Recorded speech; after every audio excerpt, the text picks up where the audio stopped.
On the allotment, there's this drainage trench that runs in front of the plot, and during winter, during periods of heavy rain, it kind of fills up and backs up with water. So what I'm trying out here, this is as it was, so it's just an open trench, and it's quite dangerous because the grass grows over and you can't really see where the edge is, and you can tend to slide down in there when you've got a wheelbarrow full of wood chip. So what I've done here, the allotment is raised up on pallets and pallet collars, so there's raised beds here. So the level of that is around about a foot higher than the grass on this side. So what I've started doing, I haven't really got that far. This one here, I've just started to put some wood in there so I can mulch this path so it's nice and level.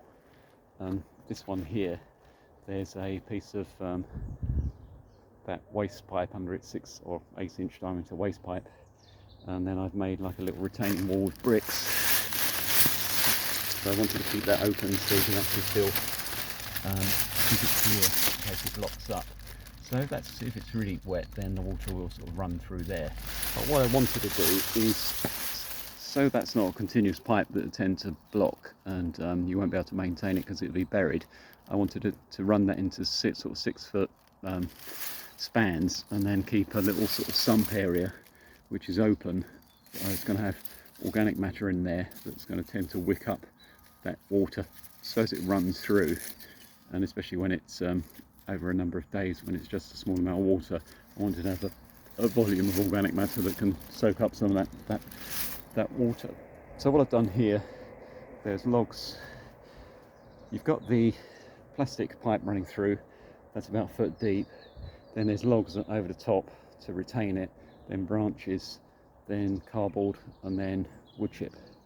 So it's made it a nice level wide path. And what is good is these beds that are raised up, they've got a lot of wood chip over the top at the moment, you can't really see where the beds are, but then they're level with this. So what I can do is it's easy just to get a fence post or something and then build up those beds. So what I've done here, there's an old fence post, and then that sort of retains this edge, so it's made a nice level path, nice and safe to walk on. And then I've got these sort of brick retainers at each end of the underground drainage pipe.